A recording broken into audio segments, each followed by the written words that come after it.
Okay, unfortunately, we're gonna find the same thing back here.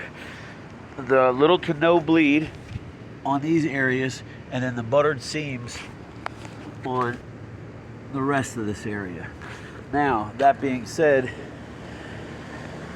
a great cause for dissatisfaction for any roofer, because there are absolutely zero pads underneath these stanchions.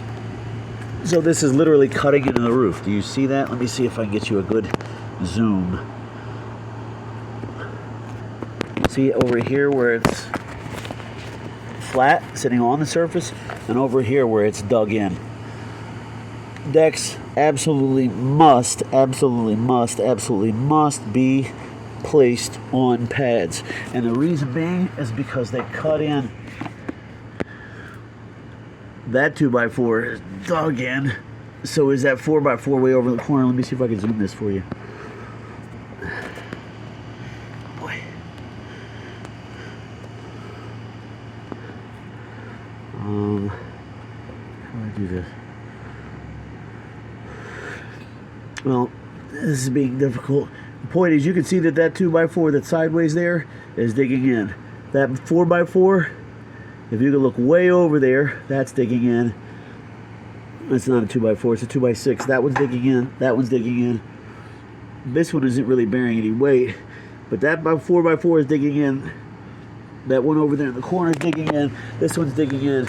Basically, this deck is carving grooves into your roof everywhere there's a support. Now, you can still have a deck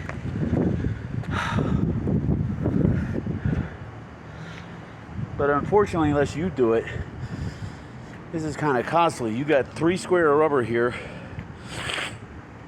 1.5 here, which is what is this, 12, 15 if you count the up and over of that. Now look at this. See this here? This is not wood cut on.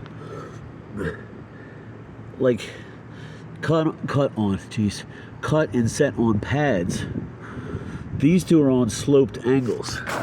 That one's on a sloped angle. That rear one's not though, so it's just digging.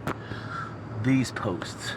This one's sitting flat because this one is bearing the weight cutting into the roof. That one, that one, that one, you can see the crease all the way back. 1, 2, 3, 4, 5, 6, 7 of these 4x4s in the middle supports are digging into the roof. Only the last one's not. This one is starting to dig in the roof. See the push there where the material's starting to get bunched up? I can't see. Right there. Where the material's starting to get bunched up, because this one's now starting to dig also.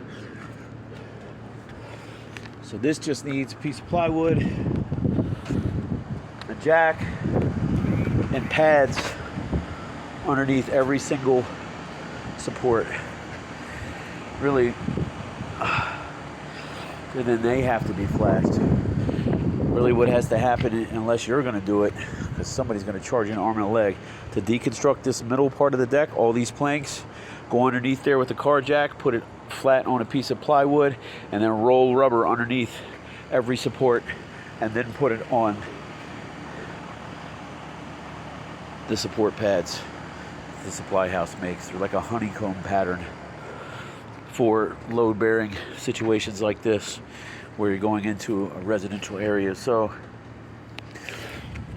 again, this side, 2 out of 3 are cutting in, 7 out of 8 are cutting in there. This one's just starting. See where the material's getting bunched up? That's not just the material sliding around, that's this. The reason why you don't see the bottom of the 4x4 is because it's digging into the ground. Not the ground, but the rubber roof. Same thing there, same thing there. So, yeah, all these horizontal panels got to be taken out so it's light enough to be jacked up. The supports moved. Pads, rubber put underneath there to seal it entirely. There, these supports, and that line of supports, and then reattach the support, but put them on pads that are duty rated to handle the weight of something like this without allowing the structure to cut into the roof. So, yeah, you need some work here. You need some work up top. I recommend a new roof up top. This, I mean, obviously, at this point, it would be easier to deconstruct the thing, number all the pieces, put them down in the yard, run a new rubber roofing system, then bring the pieces back up, put them on stands.